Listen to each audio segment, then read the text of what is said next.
히브리서 7장 1절부터 3절까지 말씀.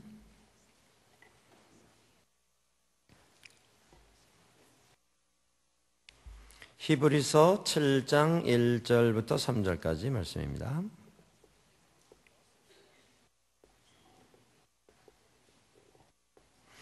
교독하겠습니다. 이 멜기세덱은 살렘의 왕이요 지극히 높으신 하나님의 제사장이라. 여러 왕을 쳐서 죽이고 돌아오는 아브라함을 만나 복을 빈 자라. 아브라함이 모든 것의 10분의 1을 그에게 나누어 주니라. 그 이름을 해석하면 먼저는 의의 왕이요 그 다음은 살렘 왕이니 곧 평강의 왕이요. 같이 보십니다. 아버지도 없고 어머니도 없고 족보도 없고 시작한 날도 없고 생명의 끝도 없어 하나님의 아들과 닮아서 항상 제사장으로 있느니라. 아멘. 히브리서의 여러 가지 주제 가운데 가장 반복되어서 또 강조가 되는 큰 주제가 있다면 그것은 예수 그리스도께서 우리의 큰 대제사장 되심, 그 주제입니다. 예수 그리스도만이 우리의 진정한 의미의 참 대제사장이 되신 분이라. 그것이 히브리서에 나오는 여러 가지 주제 가운데 가장 큰 주제입니다. 오늘 히브리서 7장은 특별히 구약에 나오는 한 인물에 대해서 할애가 되어 있습니다. 멜기세덱이라고 하는 인물입니다. 이 인물에 대해서 이만큼 지면을 할애를 해서 여러 번 언급을 하면서 자세히 설명을 하고 있는 성경이 또 없습니다. 히브리서 7장에 아주 자세하게 또 아주 강조가 되면서 등장을 하고 있는데, 오늘 멜기세덱이 히브리서 7장에서 언급이 되는 이유는 하나입니다. 그 멜기세덱이라 하는 인물이 구약 성경에 창세기에 등장을 하는데, 그 인물이 우리의 왕이시요 우리의 제사장이 되신 예수 그리스도의 예표와 같은 사람이었다. 예수 그리스도의 그림자와 같은 인물이었다. 예수 그리스도를 예고하는 예고편과 같은 이러한 인물이었다. 이것을 이야기하기 위해서 히브리서 7장 전체가 멜기세덱 한 사람을 설명하는 이런 성경으로 할애가 되고 있습니다. 오늘 이제 본문 말씀 우리가 1절부터 3절을 찾아보았는데, 이 본문 말씀에 나온 내용들이 구약 성경에 몇 군데 있는 성경 말씀과 연결이 되어서 인용이 되고 있습니다. 첫 번째는 시편 110편 4절 말씀인데, 우리 스크린에 뜰 수 있나요? 우리 성경을 한번 찾아보시겠습니다. 시편 110편 4절 말씀.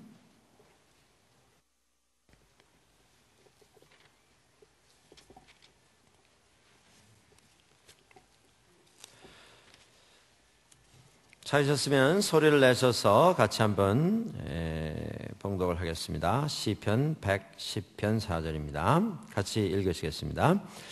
여호와는 맹세하고 변하지 아니하시리라. 이르시기를 너는 멜기세덱의 서열을 따라 영원한 제사장이라 하셨도다.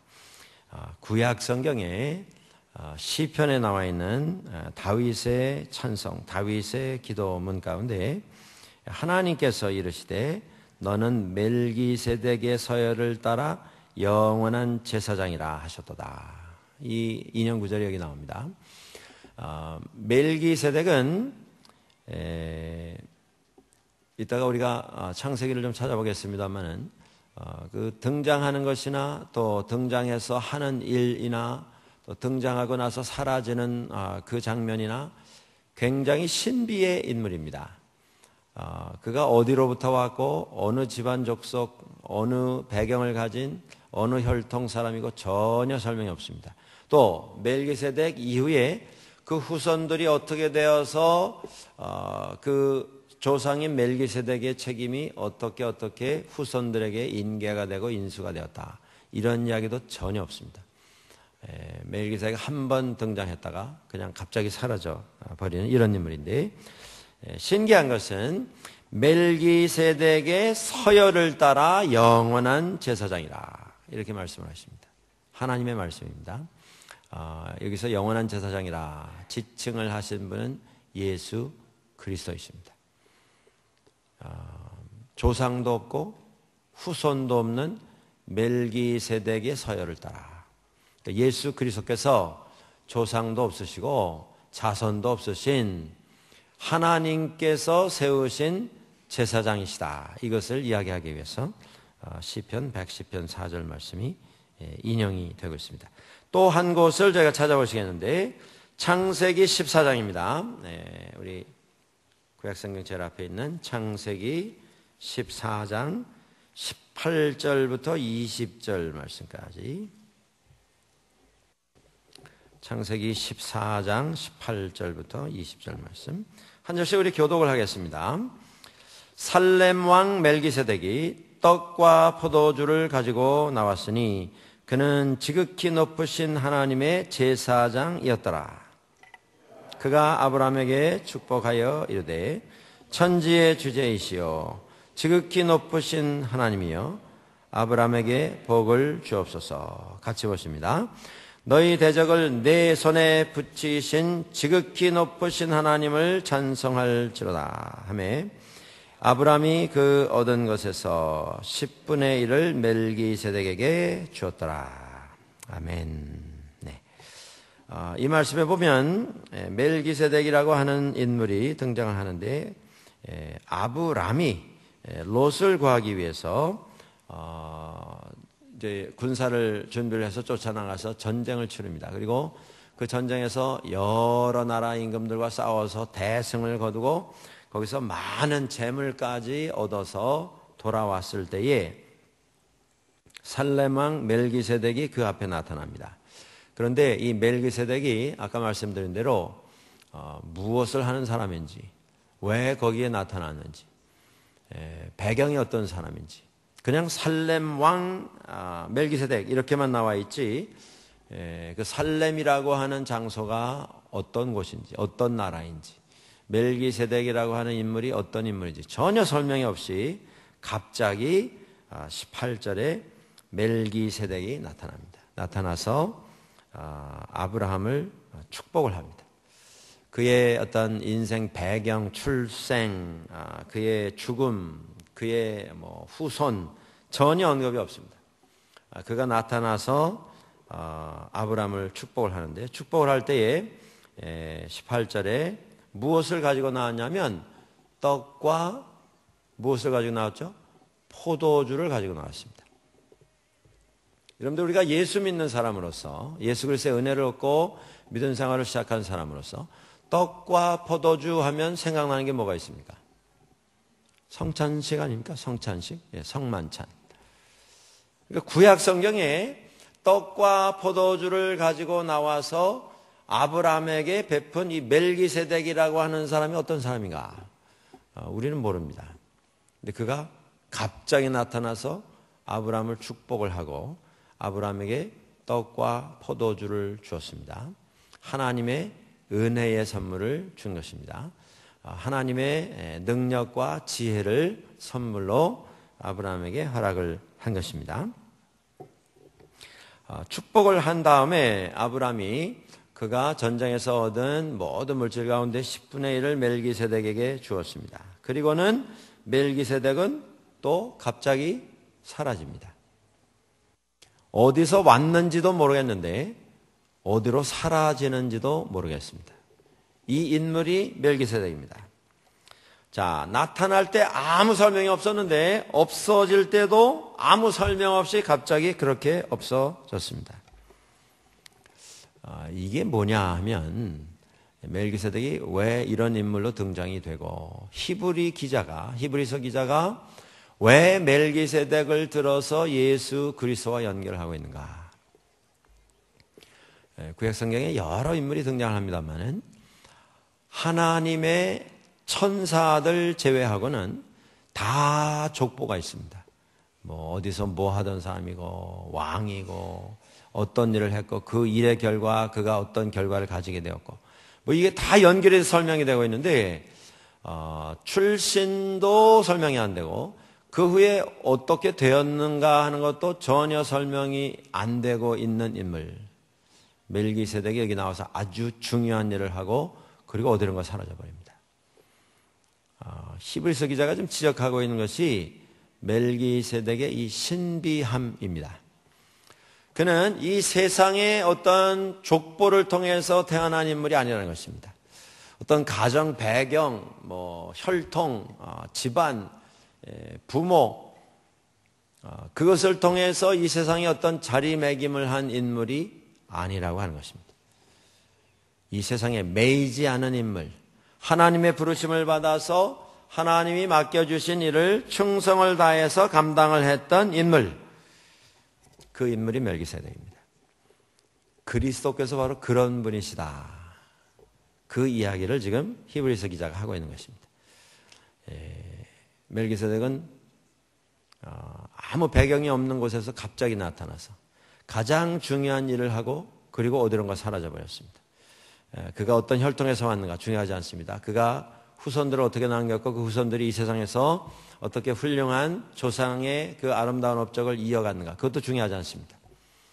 이 세상에 매이지 아니하는 인물 멜기세덱과 같은 제사장의 역할을 했던 멜기세덱과 같은 인물 그분이 예수 그리스도이시다. 멜기세덱은 예수 그리스도의 그림자와 같은 예고편과 같은 어떤 그리스도를 지칭하는 표시하는 이런 표시판과 같은 인물이었다. 멜기세덱이 이 세상에 매이지 않은 인물인 것처럼 예수 그리스도도 이 세상의 어떤 권세, 이 세상의 어떤 권위, 이 세상의 어떤 혈통에 의해서 그의 직분이 확인이 되고 그의 어떤 권위가 인정을 받는 그런 분이 아니셨다. 그분이 예수 그리스도시다. 이것을 이야기하고 있는 것입니다.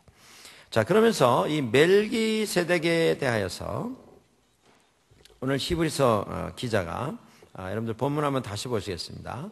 7장을 보시면 멜기세덱에 대해서 설명을 하면서 거기 이런 설명이 나옵니다. 2절에 보시면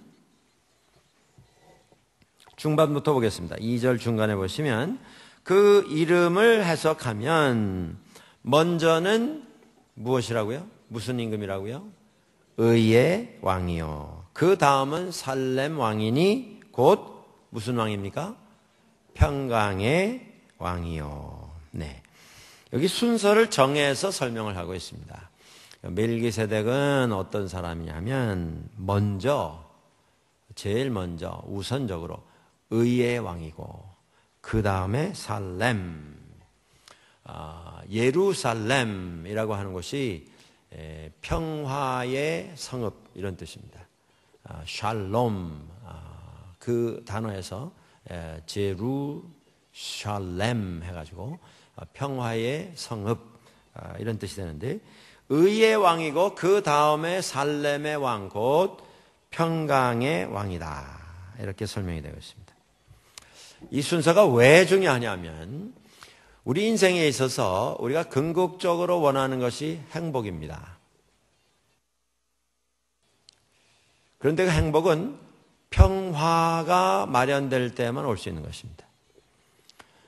전쟁을 하면서 돈을 아무리 벌어도 거기는 평화가 없습니다. 그러니까 행복이 없죠.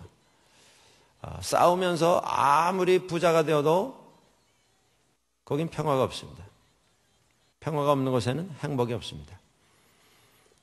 여러분들 밴쿠버 시내에 50층짜리 빌딩 10개, 20개를 가지고 있어도 집 안에 들어가면 매일 전쟁이고 매일 그냥 서로 원수를 만들고 증오하고 저주하는 건물이 50개가 아니라 밴쿠버 시 전체가 자기 거라 할지라도 그 사람에게 무슨 기쁨이 있고 무슨 행복이겠습니까? 평화가 없는 곳에는 행복이 없습니다. 그러니까 우리가 궁극적으로 추구하는 것이 행복인데 그 행복의 가장 필수적인 조건은 평화입니다. 자, 그런데 그 평화가 오려면 의가 실현돼야 한다. 그런 말씀입니다. 의가 없는 평화. 이건 가짜 평화입니다. 이건 타협이 된 평화입니다. 위장이 된 평화입니다. 변질된 평화입니다. 거짓 평화죠. 그래서 오늘 멜기세덱을 이야기하면서 그의 이름을 설명을 하고 있는데, 먼저는 의의 왕이고 그 다음에 평강의 왕이다. 평화에 앞서서 반드시 선행이 되어야 할 평화의 조건, 그것이 공의다. 이렇게 오늘 본문에서 설명을 하고 있습니다. 우리 로마서를 한번 펴시겠습니다. 로마서 5장 1절을 한번 펴셔서 우리가 말씀을 좀 같이 보시겠는데요. 로마서 5장 1절 말씀 같이 소리내서 읽겠습니다. 그러므로 우리가 믿음으로 의롭다 하심을 받았으니 우리 주 예수 그리스도로 말미암아 하나님과 화평을 누리자. 네. 여기에 나와 있는 우리가 아직 그 히브리서에 있는 멜기세덱에 대한 이러한 그 의와 평화의 관계를 같이 확인을 했는데, 바울의 편지인 로마서에서 5장 1절에서 우리가 믿음으로 의롭다 함을 먼저 받았다. 하나님의 의가 우리에게 이루어졌으니 이제 우리가 그리스도로 말미암은 평화를 누리자. 의가 임해서 우리가 의로워졌을 때에 비로소 우리에게 평화가 있고, 평화가 있으므로 우리가 주 안에서 행복을 누릴 수 있다. 이런 뜻입니다. 한 절 더 찾아보시겠는데, 로마서를 보겠습니다. 14장 17절로 가시겠습니다. 로마서 14장 17절 말씀 소리내서 같이 읽겠습니다. 로마서 14장 17절입니다. 하나님의 나라는 먹는 것과 마시는 것이 아니요 오직 성령 안에 있는 의와 평강과 희락이라. 네, 여기 설명이 다 되어 있죠.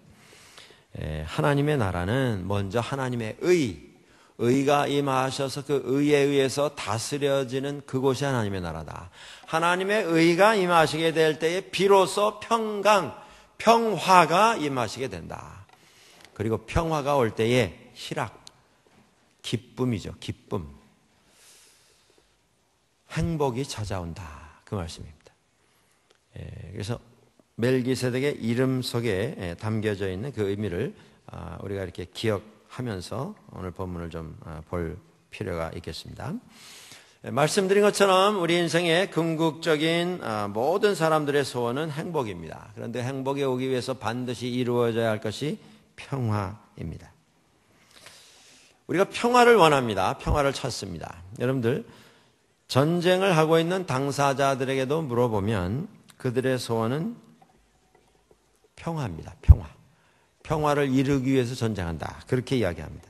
이 전쟁을 통해서 우리가 평화를 되찾기 위해서 우리는 노력하고 있다. 이렇게 이야기를 합니다.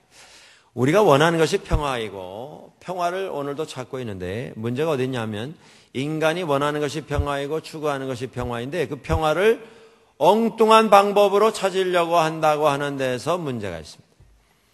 엉뚱한 데서 평화를 찾는다라고 하는 노력을 기울인 것, 이것이 우리 인간들의 문제입니다. 평화는 다 원합니다, 여러분들. 그런데 평화를 엉뚱한 것으로 이루려고 하는데 문제가 있다, 이 말씀입니다. 우리가 그리스도 안에서 평화를 얻는 방법도 마찬가지입니다. 똑같은 것입니다.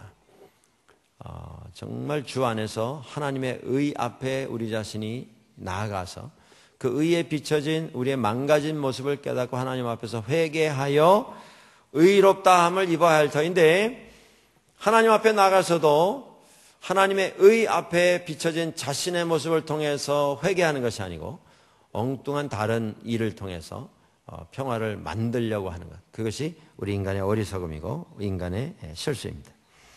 우리가 세상 살면서 평화를 추구합니다마는 그 평화를 가장 많이 착각하면서 엉뚱한 데서 찾으려고 하는 평화의 현장, 그 제1번이 뭐냐 하면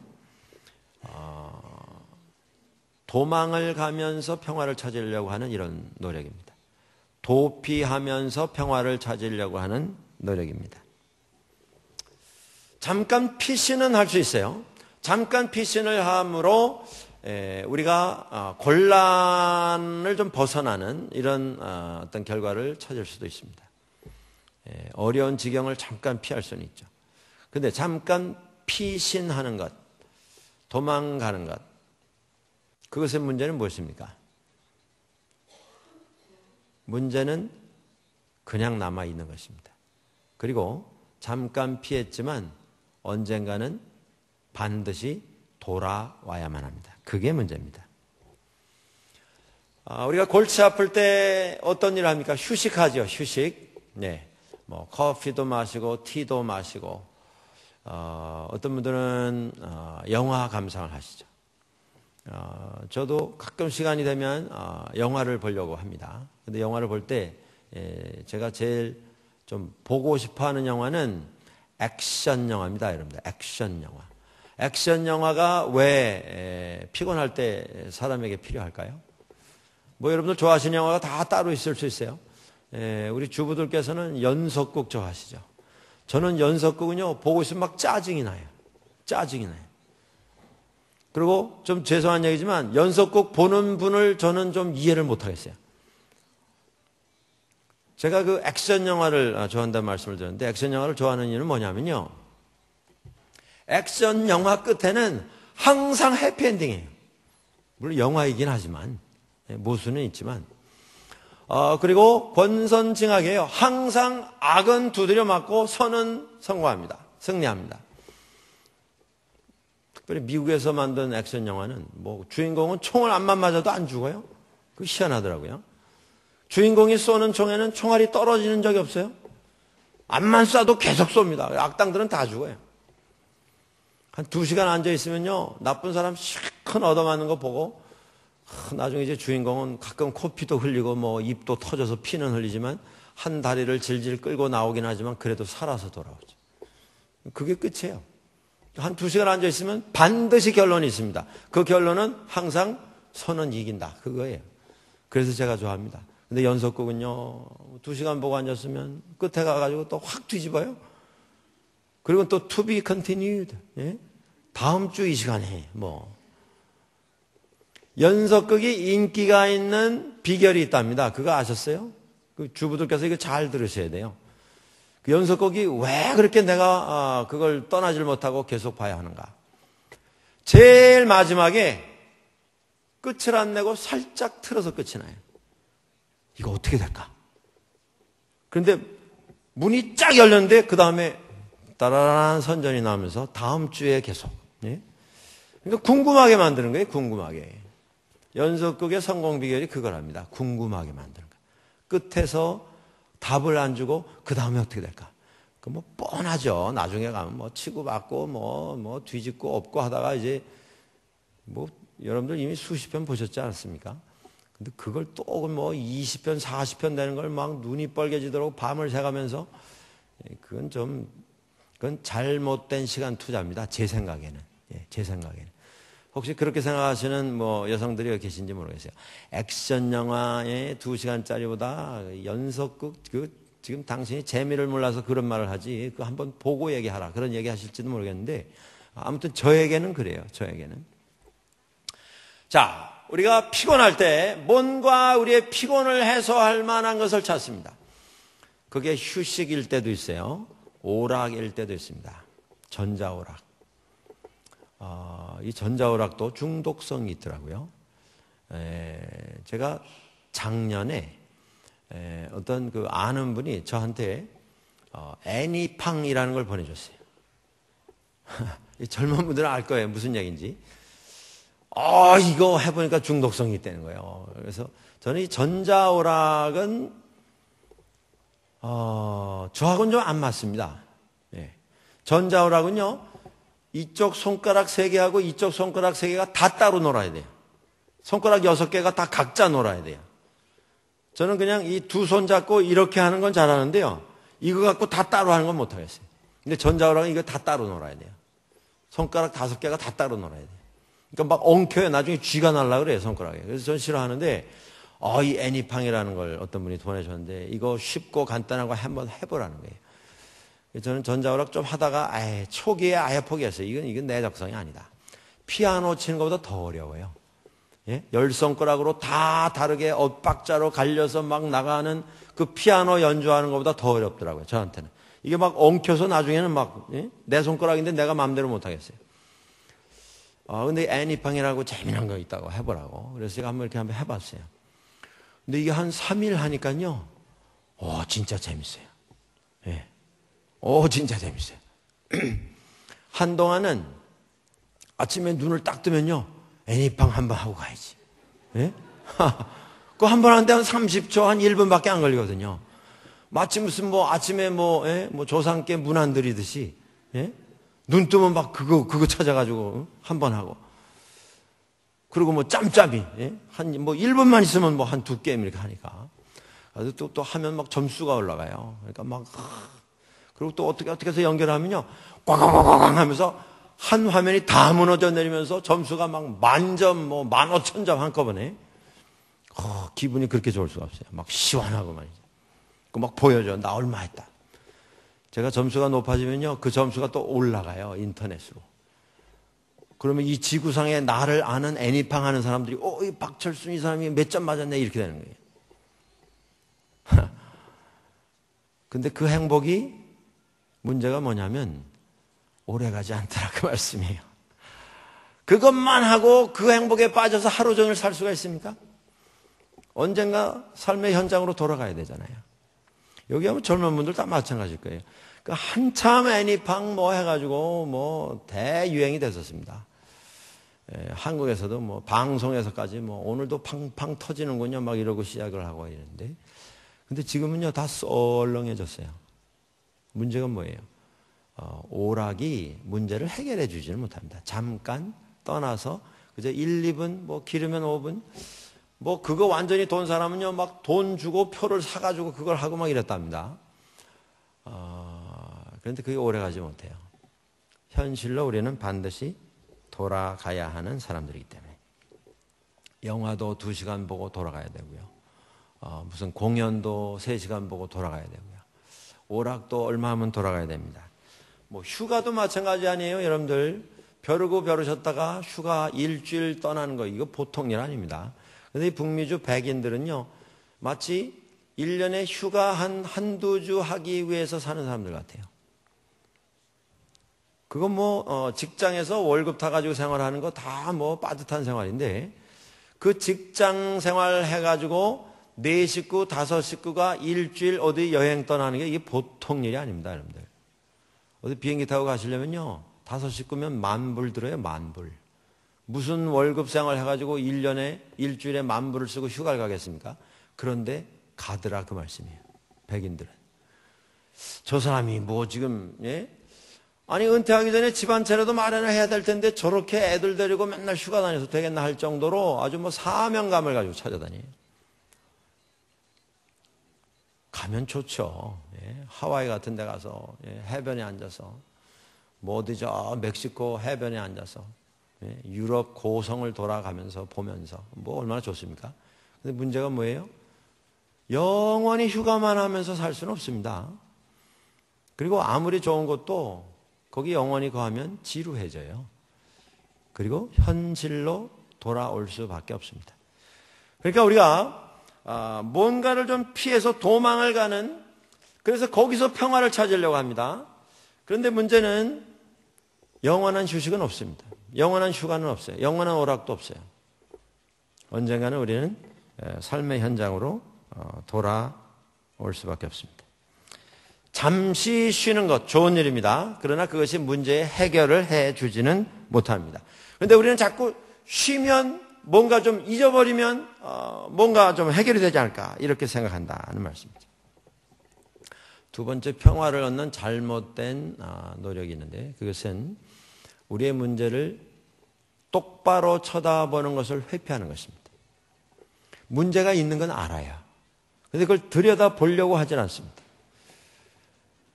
여러분들, 문제는 병과 같은 것입니다. 어떻게 보면 우리 몸에 이상이 생기면 우리가 병원에 가셔야 되죠. 가셔서 진찰을 받고 이것이 괜찮은 건지, 정말 어떤 치료를 요구하는 이러한 심각한 것인지를 진단을 받으셔야죠. 남자분들은, 우리 한국 남자분들, 여러분들, 저를 포함해서, 우리 남자분들 아주 정말 집중해서 들으십시오. 카나다 사시면서, 나는 뭐 카나다 생활 20년 했는데, 뭐 30년 했는데, 내가 30년 동안 병원에 한번 가본 적이 없다. 그거 자랑이 아니에요. 예, 그렇게 사지 마십시오. 제가 아주 심각하게 드린 말씀입니다. 병원에요, 여기 다 의료보험 공짜인데, 아니, 왜 안 가세요? 그 병원에 안 가시는 게 자랑이 아니에요. 그거는 크게 아주 어리석은 일입니다. 그러고서는 이제 한 50대, 60대 돼 가지고는요, 그 다음에는 병원에 가는 게 두려워서 못 가세요. 30년을 안 갔는데, 이제 가서 종합진찰 한번 했다가, 뭐, 심장에 뭐가 있고, 뭐, 위장에 뭐가 있고, 대장에 뭐가 보이고, 간에 뭐가 이상이 보이고, 뭐, 이렇게 되면 어떡하나 해가지고, 병원에 안 가세요. 한국 남자분들께서. 그리고 병원에 이제 어쩌다가 가셔가지고 진찰을 했는데 뭐가 좀 미심쩍으니까 한 번 더 검사를 하십시다. 차에 빌 미루고 안 하세요. 이렇게 하시면 안 돼요. 이렇게 하시면 안 되는 겁니다. 근데 우리 인생에 있어서, 우리가 뭐, 그냥 잊고 지나가서도 괜찮은 거면 그건 문제가 아니죠. 우리가 신경 안 써서 해결되는 것이면 그건 문제도 아닙니다. 그런데 우리 생활에 있어서 우리의 삶에 영향을 주는 진짜 문제는 무시한다고 해서 없어지지 않습니다. 그거 쳐다보지 않는다고 해서 해결되지 않아요. 들여다보고 심각하게 다뤄야 할 문제들 반드시 들여다봐야 하는데 안 보려고 하세요. 그리고 안 보면 평화가 유지된다.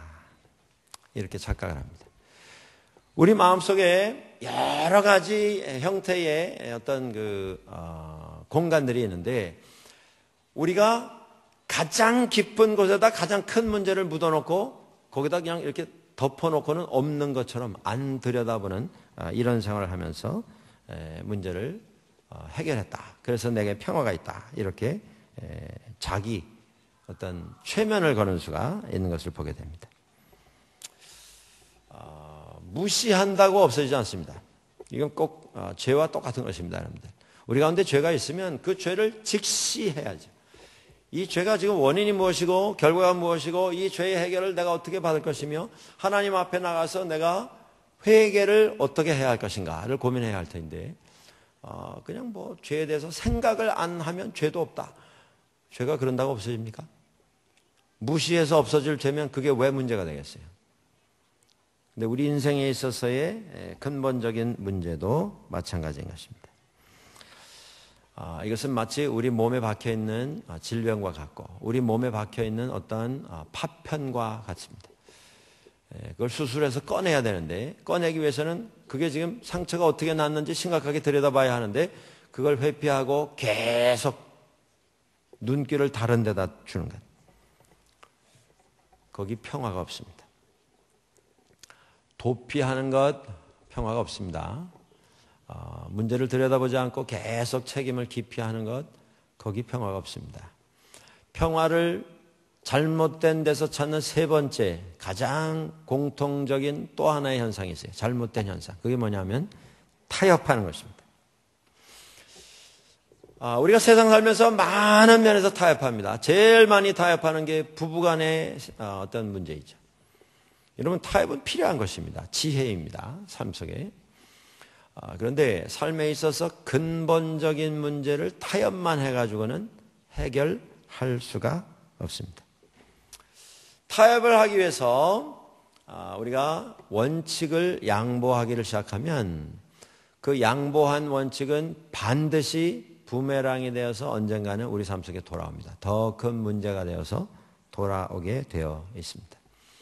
또 타협하기 위해서 양쪽이 다 행복하지 않은데도 억지로 합의를 한다고 하면 또 그게 반복이 되면, 그게 10년, 20년 계속 그런 식으로 문제를 해결할 양 노력을 하게 되면 그 문제가 점점 커져서 언젠가는 피할 수 없는 큰 문제가 되어서 우리에게 돌아오게 되어 있습니다.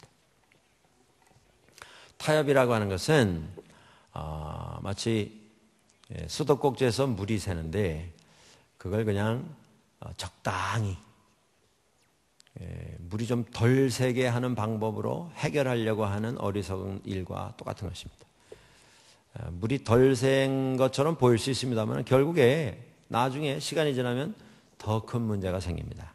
더 큰 데미지가 나고 더 많은 수리비가 들어가게 되는 것이죠. 타협이라고 하는 것은 해결해야 할 문제를 그냥 방치하고 그냥 대강 이렇게 손대가지고 눈에 그럴듯하게 보이도록 포장하는 걸 뜻합니다.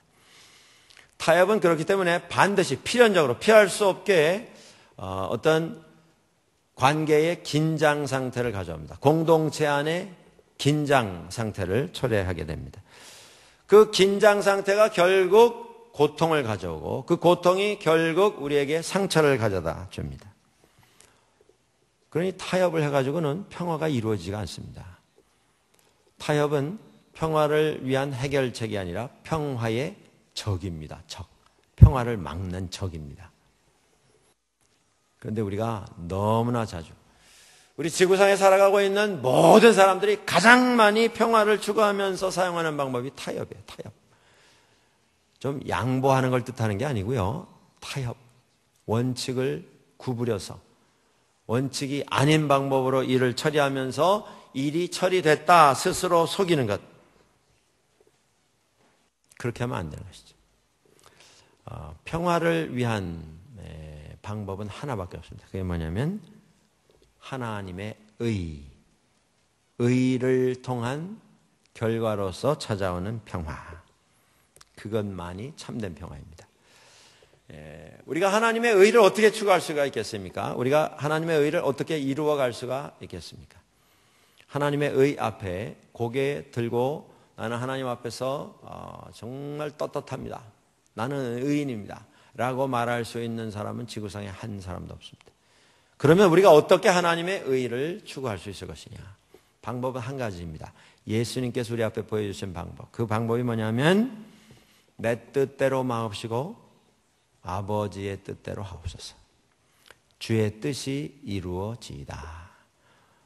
우리가 주님의 가르쳐 주신 기도를 하면서 하늘에 계신 우리 아버지의 뜻이 이 땅에서 이루어지기를 우리가 기도합니다. 주의 뜻이 이루어지옵소서. 아버지의 뜻이 이 땅에서 이루어지옵소서. 기도하지 않습니까? 그게 하나님의 의를 이루는 일입니다. 우리 힘으로는 의를 우리가 이룰 수도 없고 추구할 수도 없어요. 우리 능력으로는. 그러나 하나님의 뜻에 순종하겠습니다. 그 의를 하나님께서 이루어 주실 것을 믿습니다. 우리 자신을 하나님 앞에 내어 드릴 때에 하나님께서는 우리를 통해서 하나님의 의를 이루어 주십니다. 이 고백이 있으면 그 순간부터 하나님의 평화가 우리에게 흘러들어오기 시작합니다.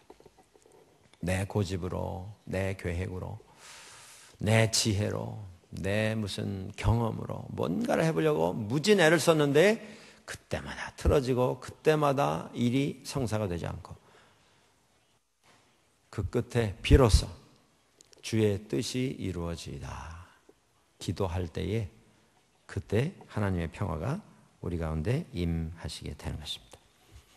자, 이것이 하나님께서 우리에게 보여주신 평화로 가는 길이고 방법입니다. 우리가 제일 처음에 멜기세덱이라고 하는 인물이 어떤 인간적인 배경, 족보, 혈통, 인간적인 전통 이것과 전혀 관계가 없는 이런 존재로 나타나서 하나님의 일을 행하고 그리고 또 표면에서 어디론가 사라져버리는 이런 존재인 것을 보았습니다.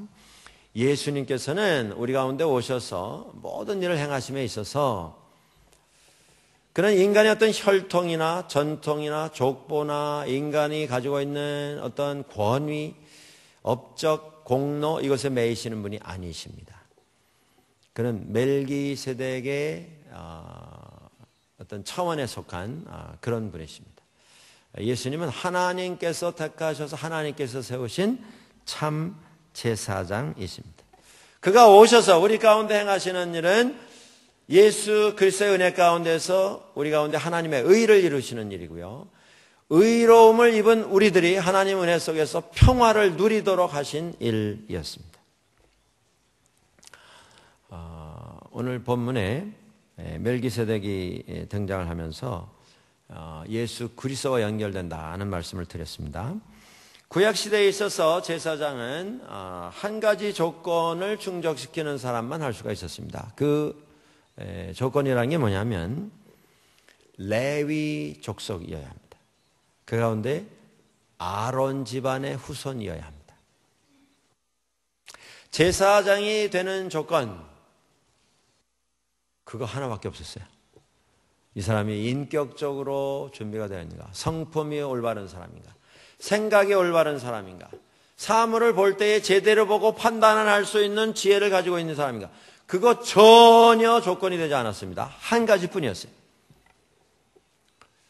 어떤 사람이 제사장이 되려고 할 때 그 사람이 당신이 아론 집안의 자손이냐, 이걸 증명을 해야 됩니다. 그렇게 하려면 족보를 가지고 와야 돼요. 나부터 시작해서 4대째까지 위로 올라간 족보를 가지고 와서 증명을 하면 그 사람은 제사장이 되지 못하도록 할 수가 없었습니다. 어떤 사람이 족보를 가지고 와서 내가 제사장 되겠습니다라고 말하면 그 사람으로 하여금 제사장이 되지 못하도록 할 방법이 없었어요. 다른 조건은 아무것도 필요가 없어요. 족보만 확실하면 됩니다. 구약시대에 있어서 제사장의 유일한 조건은 혈통이었습니다. 족보.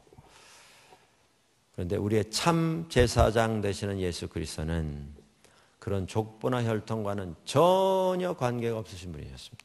왜냐하면 그분만이 하나님께서 직접 세우시고 직접 보내신 우리의 참 제사장이시기 때문에 그렇습니다.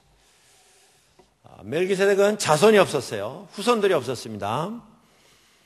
이 세상에 어떤 메인 것이 전혀 없는 이런 존재였습니다. 예수 그리스도께서 누리시고 행하신 모든 일의 능력과 권위는 하나님께서 부여하신 것이지, 그가 이 세상에서 무슨 후원자들이 많아서, 그를 추종하는 추종자들이 많아서, 그를 돕는 어떤 조력을 베푸는 사람들이 많아서가 아니라 예수님께서 행하신 모든 능력과 모든 권세, 그가 선포하신 말씀, 그가 이루신 구원, 그것은 하나님께서 예수 그리스도께 직접 부여하신 하나님의 것이었습니다.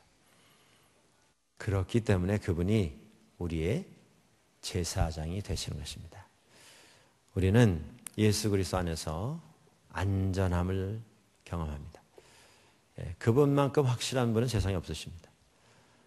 구원에 있어서 조금도 의심할 필요가 없고 염려할 필요가 없는 확실한 구원을 허락해 주시는 한 분, 그분이 예수 그리스도십니다. 그분이 저와 여러분 한 분 한 분의 구주가 되십니다. 이것을 다시 한번 마음속에 확인하시고 우리에게 구원을 베푸시는 예수 그리스도의 은혜 가운데서 하나님 앞에서 평화를 누리는 우리 모두가 될 수 있기를 주의 이름으로 간절히 축원합니다. 우리 같이 한번 기도하시겠습니다.